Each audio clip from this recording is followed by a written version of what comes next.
देख रहे हैं सहर न्यूज।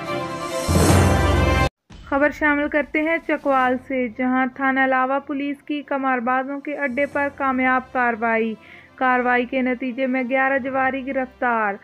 2 पर लगी 20,86,000 रुपए की प्रॉपर्टी पुलिस ने कब्जे में ले ली। आपको एक बार फिर से बताएं कि चकवाल थाना लावा पुलिस की कमारबाजों के अड्डे पर कामयाब कार्रवाई के नतीजे में 11 जवारी गिरफ्तार। 2 पर लगी 20,86,000 रुपए की प्रॉपर्टी पुलिस ने कब्जे में ले ली। तंजीम अल-अखवान पाकिस्तान के सरबराह अमीर अब्दुल कदीर अवान ने आज इस्तकबालिये में शिरकत की। ये इस्तकबालिया काजी अब्दुल हफीज़ और काजी उमैर हफीज़ ने अपनी रहायशगाह मोहल्ला सरगोजरा में पेश किया। इस्तकबालिये में शिरकत के बाद मीडिया से गुफ्तगू करते हुए तंजीम अल-अखवान पाकिस्तान के सरबराह अमीर अब्दुल कदीर अवान ने कहा कि 1973 के आइन पर अगर मुकम्मल अमल दरामद किया जाए तो 80% पाकिस्तान के मसाइल हल हो सकते हैं। 1973 के आइन में मौजूद तमाम मजहबी मामलात तय कर दिए गए हैं, मगर बदकिस्मती से आइन पर अमल दरामद न होने से मुल्क में बेयकीनी की सूरत हाल पैदा हो चुकी है।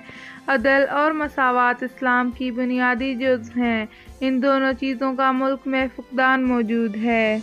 हमारे मुल्क को इस्लाम दुश्मन कुव्वत ने घेरे में ले रखा है। इस वक्त कौमी यकजहती और इत्तेहाद की ज़रूरत है।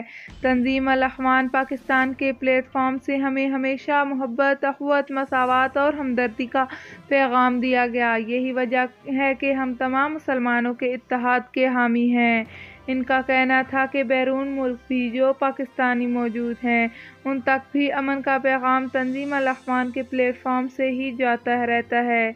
कोरोना की वजह से बैरून मुल्क दौरे तो नहीं हो रहे, लेकिन ऑनलाइन इनको लेक्चर दिया जाता है। चकवाल चैम्बर ऑफ कॉमर्स के बानी काजी मोहम्मद अकबर, सदर chamber of commerce Haji Noor Sultan, Malak Hafeez Anjum बानी, chairman press club Khawaja Babar Salim Mehmood, secretary general Zulfiqar Mir और तंजीम अल-अखवान के दीगर अहदेदार भी इस मौके पर मौजूद थे। छुम्बी गांव में फायरिंग से 3 अफराद जख्मी। दिवालिया सुहावा के करीब छुम्बी गांव में खानदानी लड़ाई झगड़े की वजह से 2 फैमिलीज के दरमियान फायरिंग हुई। फायरिंग के नतीजे में 3 अफराद को गोलियां लगीं, जिनमें 30 साला इंतज़ार हुसैन, 40 साला इसरार हुसैन और 40 साला साजिदा बीबी जख्मी हुई। जख्मियों को रेस्क्यू 1122 ने इब्तदाई तबी इमदाद मुहैया करने के बाद अस्पताल मुंतकिल कर दिया।